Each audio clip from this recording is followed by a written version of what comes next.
Hello, hello, hello. Welcome. Alright, this is a kind of a bit of an extra video, and I would like to share a little bit more about my past. I'm getting a treatment for severe depression, but where did it come from?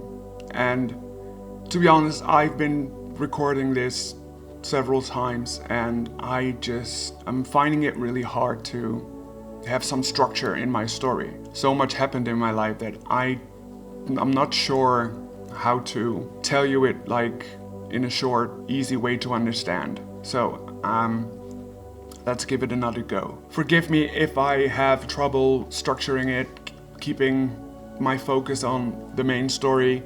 Also because of my ADHD, when I get sidetracked, sometimes it's hard for me to even remember what my point was. So bear with me, all right? Like I said before, I was a very hyperactive child, and I grew up with a twin sister. She's 4 hours older than I am, and an older sister. She's 1.5 years older than I am. The first years I think they were okay. I can't remember anything about it. They were fine. When I was 6, I started therapy for the first time. I cannot really remember why my parents sent me there, but I think that they just didn't really know what to do with me. I was a very hyperactive boy. I had Gilles de la Tourette. They sent me to this child psychologist, and although she was really nice, I just went there once a week. They called it game therapy. So no, we were not sitting behind a PlayStation 1 and play games, but we would just sit on a table. There was a room full of games, like every board game you can imagine was there. I could draw, I could play darts or play on the keyboard, play with clay or whatever. I could do whatever I'd like. And while I was doing that, she would talk to me. And yeah, that was the thing that we did. She started to grow on me. Every week I went there and I talked. And I didn't really understand why my parents didn't talk to me. I'm not sure. I remember that after 4 years, we went for a walk, and she told me flat out that she was leaving me. She was gonna leave in 2 weeks. She found a better job, and she wouldn't be able to keep talking to me. So there was this dude that would take her place. Now I could talk to him every week. The seed of not trusting and feeling abandoned, I think the seed was planted right there. And around the same age, when I was 10, my mom became ill. It would take a little bit of time before the doctors figured out that she had Crohn's disease, something that I have too. I figured it out when I was 21, but yeah, she was 40, I think. So that happened when I was 10. What also happened when I was 10 is that on my birthday, with my sister, because it was also her birthday, we went for a swim in our local swimming pool. We love to swim. And she got in a fight with this boy, and that's how I came in contact with his brother, a 16-year-old boy. And a long story short, I got sexually abused on my birthday in the changing room. So that was just for me. I was 10. My mom got sick. I had a really close connection with this therapist, and she just left me for a better job. I got bullied in school. Oh my gosh, I think I got bullied for as long as I was in school. It started when I was so young. We switched schools when I was 8. When my mom really got sick, and she was a lot in the hospital or sick at home, and now I know that she didn't really take good care of herself. She would smoke 3 packages of cigarettes a day, and back then they were 30 in a package, or 25, whatever. She was also an alcoholic. Not that I knew, that's something I figured out later. But yeah, so being 10 and starting puberty around that time, not be able to talk to your parents or not know how to, everything started there. There were so many seeds planted for disaster. So the years that followed were really hard. I grew up on the street. Yes, I lived at home, but I always was away because my dad always worked. He had his own hospitality service thingy, snack bar, and my mom was in the hospital, and she was in the hospital for weeks, sometimes even months.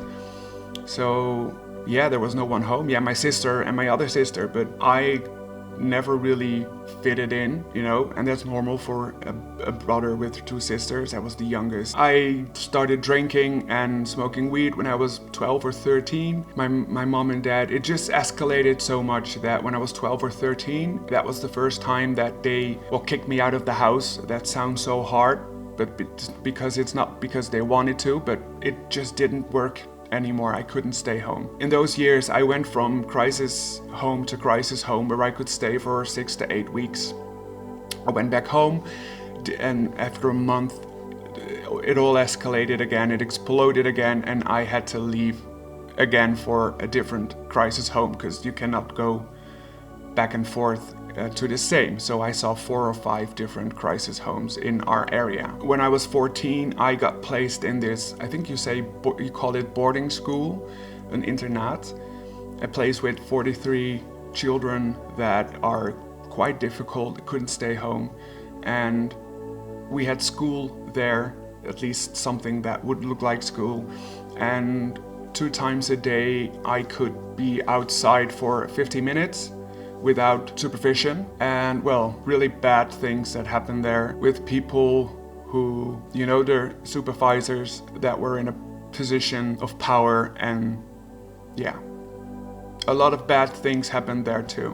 So when I was 15, and after that I went back home after 9 months to a year, unfortunately it just didn't work. I was abusing substances so much that it didn't work anymore. So I was placed in this supervised living space, not sure how you say that in English. I had a room there, and every day between 10 a.m. and 4 p.m. there was a supervisor that, you know, you could go to if you had questions, and you kind of basically learned how it was to live by yourself and learn to cook, learn to do your laundry, stuff like that. In that time, I also found the gay world. I mean, I figured out that I was gay, I think when I was a bit younger, when I was 12, 13, because I always was this very tall boy. I always looked older than I was. So when I was 15 to 17, I always went to this gay bar like 4 times a week, because they were open 4 times a week. I was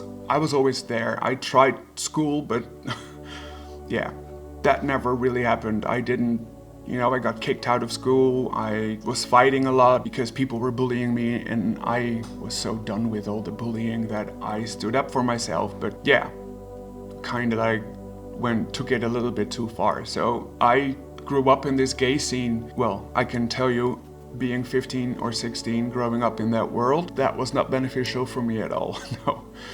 So in that time when I was like when I was going out 4 times a week, I just slept with so many boys and men. I slept with so many people. It's like a miracle that I've never contracted an STD. But I know that if I look back, I hope to find love in each and every one of those men that I slept with. But my self-esteem, my self-worth was gone. And I thought that they liked me, but now I know they liked me because I was that easy. There was no one to like tell me not to do it, or, you know, I had total freedom, and I didn't care. I didn't care if I would die next week. I just lived by the day.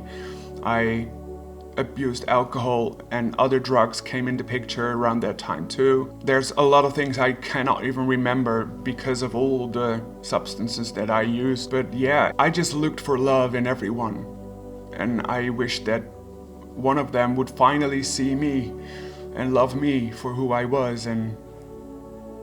But yeah. So when I was 17, I started living by myself. I rented this room, and things were actually kind of okay. It was better, and I met this boy. I think he was 23 when I was 17 or 18.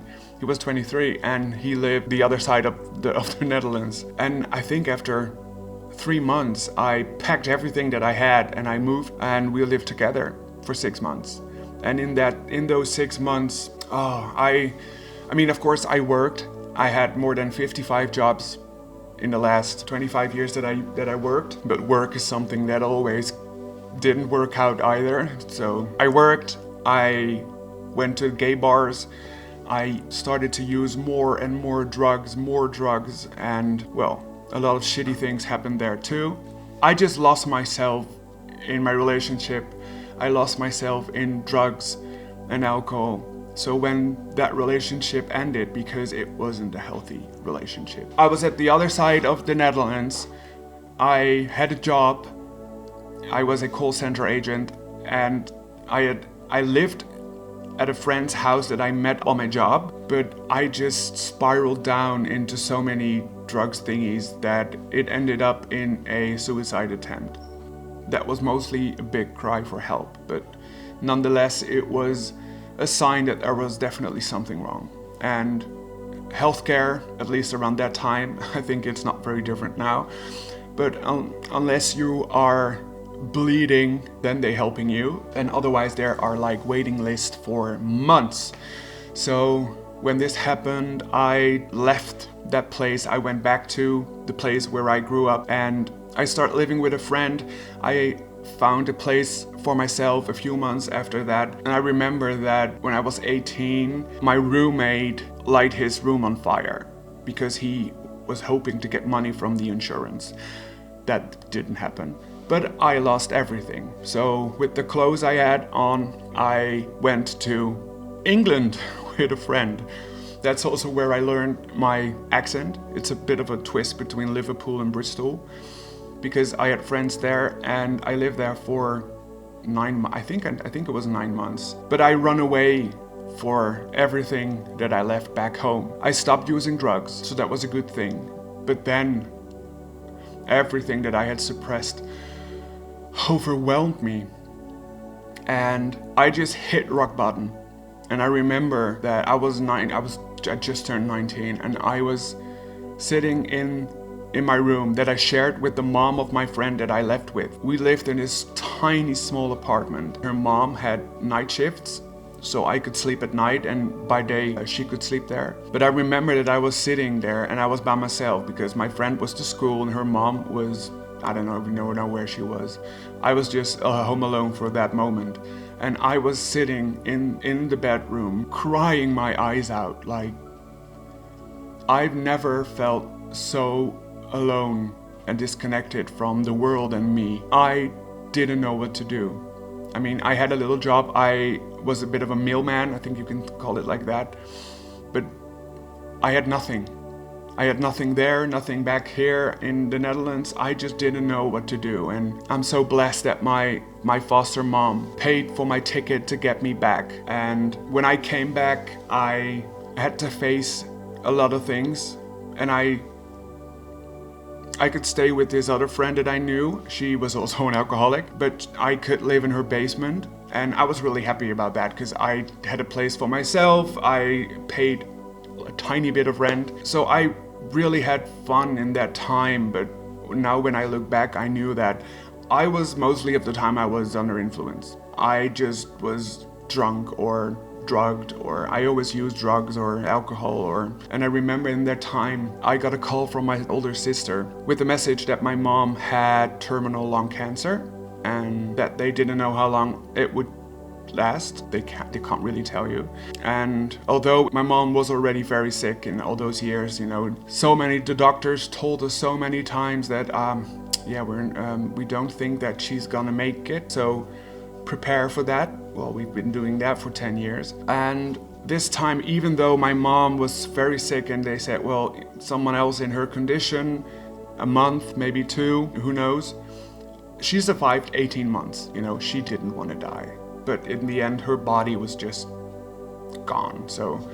But I remember in that period that I realized that I've thrown away so many years and that I lost my connection with my parents. Like, my dad was someone I saw as a policeman, someone who would always come and tell me what I did wrong and try to get me in check, And my mom, I was a mama's boy when I grew up, when I was really young. Die mama al bedankt.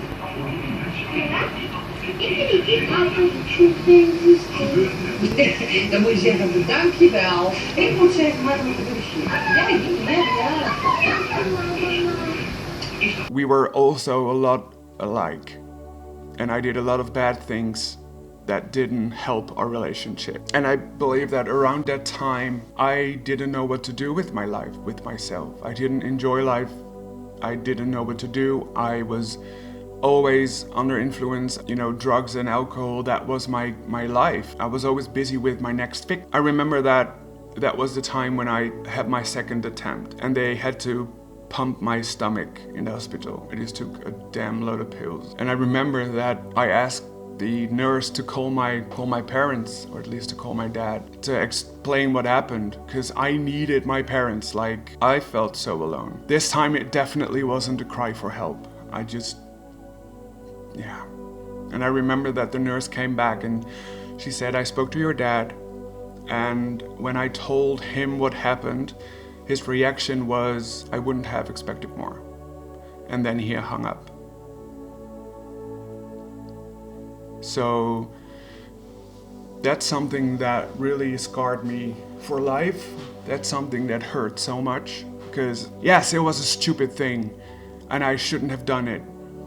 But I needed my parents, or I needed them at least to be there, and I didn't care if they would scream at me like, how could you, how stupid, or whatever, but there was no one. So yeah, I knew something had to change because this wasn't working, and I didn't want to die. I have a strong sense of survival in me. I was glad that I was still here, but I knew that something had to change. And around that time I met my ex-boyfriend, the one before my hubby. We were together for 4.5 years and he changed my life, my gosh. But when I met him, I focused myself totally on him and his parents. I had no real connection with my parents. I'm really blessed that in those 18 months that my mom was sick before she passed, that I connected with her. We did a few things together. I'm really happy that I was given that time and that we connected. I think I had 9 months with my ex before my mom passed. So after that happened, I said to my ex, I said, please tell me to stop doing drugs, and that if I don't, that you leave me. Because I needed that external, stick behind the door. I needed to fight for something. I couldn't find it in myself, so I stopped doing hard drugs. I'm really proud of that I did that, but I started to live in his world. He was such a sweet boy. And I feel really guilty about a lot of things that happened in our 4 years together. I lived so much in his world that I totally lost me in my world. I loved his parents so much. I loved him so much. So after 4 years of a lot of insecurities, a lot of fights, a lot of drugs, because I still smoked weed and drank alcohol. So that still, I was still struggling with that. And I had so many different jobs. I remember that after the relationship ended, my world fell apart, or at least the world I had created with him. I had nothing to come back to. I was again losing people. I lost my boyfriend. He still loved me, but it didn't work. Something I've heard my whole life.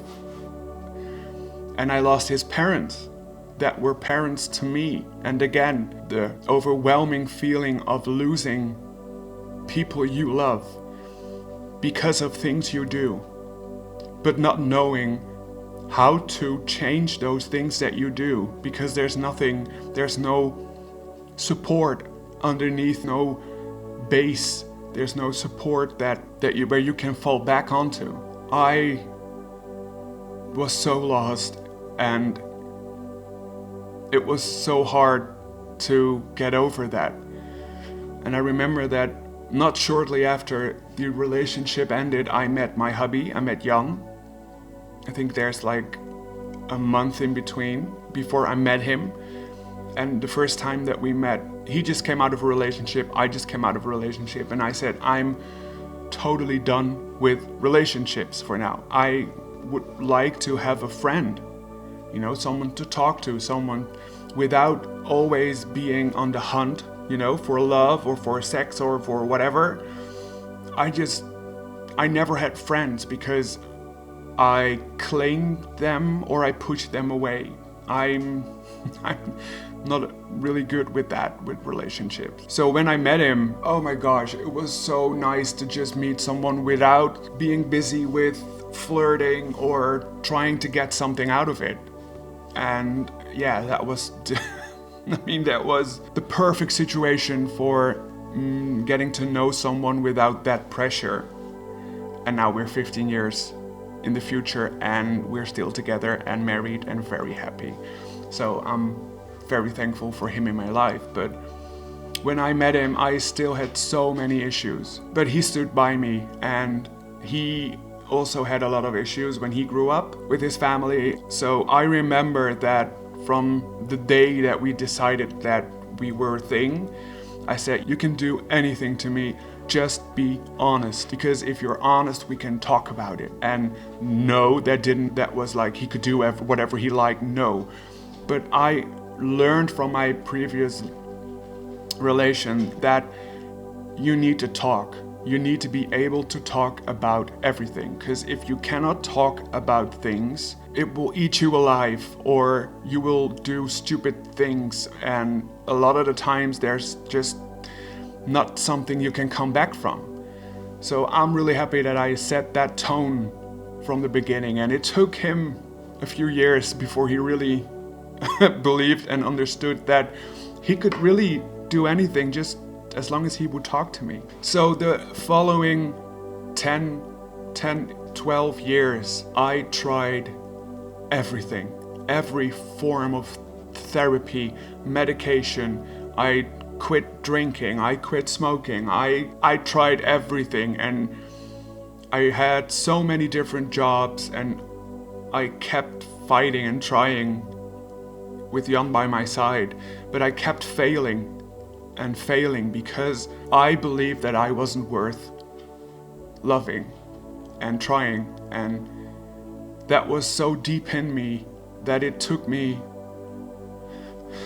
so many years to get used to the relationship that I was in, that was loving, and that he loved me for who I was, and not because I was the funny guy or, the mask that I wore. And that I didn't need to be this other person that pleases people, or no, I could be me. I could give in, and I could accept that it was okay if he took care of me, instead of me having this feeling that I need to be the breadwinner. I need to be the person who protects him. And it took me a long time before I could let that go and accept that, okay, he takes care of me. And that's okay. He is the breadwinner and he takes care of me in that way. And my whole life changed after I realized that and I accepted that. And well, that took a lot of therapy before I could do that. So yeah, and a lot of big things happened in those 12 years. Without going into too much detail, but my addiction to painkillers, because I had Crohn's disease when I was 21. I had quite a piece of intestine removed. I ended up with OxyContin. Well, that became a huge addiction that took me a long time before I really realized that I needed to quit this shit and get help. It literally took me 9 days to quit that stuff because I read that it takes 9 days before your body to get rid of the medication, before it's out of your system. I kinda didn't really understood that. After that, there's the psychological part of detoxing, and the next 4 months was me wanting to die, but I couldn't really explain why, but that was the psychological part of the addiction. So I started drinking again to even out the horrible feelings and thoughts that I had. And of course there are so many other things that happened and things that I don't want to get into, I don't want to share. But now that I'm 40, oh my gosh, 40, yes. I so totally understand where that feeling came from, the feeling I was never enough, and always hearing all the things that I was doing wrong, that I needed change. You need to change this, you need to work on that, you're doing this and you cannot do it anymore. There's I just knew that all those unhelpful thoughts and that negative picture I had about me, you know, I had to distance myself from all those negative thoughts and beliefs. And at one side, I'm really happy that I had 30 years of therapy. And I realized that in all those years, and a lot of therapy didn't bring me anything good. It made things worse. But now that I'm, you know, 3.5 years ago, when I stopped using alcohol and weed, I was finally in that place that I was ready. You know, you need to come to this point where you're ready for the next step. If you're not ready to, you know, if you stop smoking, but you actually don't want to stop smoking, it's so much harder to even stop and to stop smoking and never smoke again. And you'll probably start smoking again somewhere along the line because it works the best if you are ready for it. And I experienced that with all my therapy too. I needed to be ready, and I was ready 3.5 years ago. I hit rock bottom. I mean, I ended up a night in jail. Yeah. My alcohol and substance abuse were at its limit. It couldn't continue like this because I would have lost my hubby. I would have probably lost my life. Getting myself committed for 6 weeks in this therapy multi-diagnose place was the best thing I've ever done in my life, because at that point, me and my hubby, we were talking about, okay, what are we gonna do? Or we gonna go and look for information for the end of life clinic, or we gonna go and see if this multi-diagnose clinic can help you.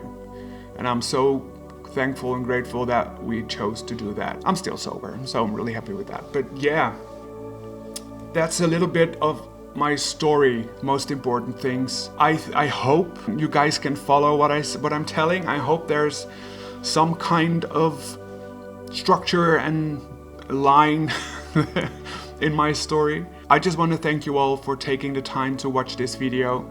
I would really love it if you could like my video.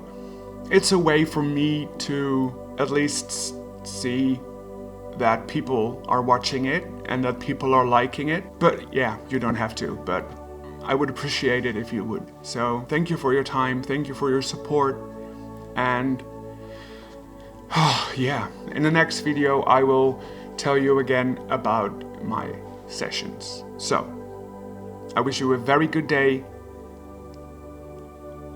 and see you next time. Bye-bye.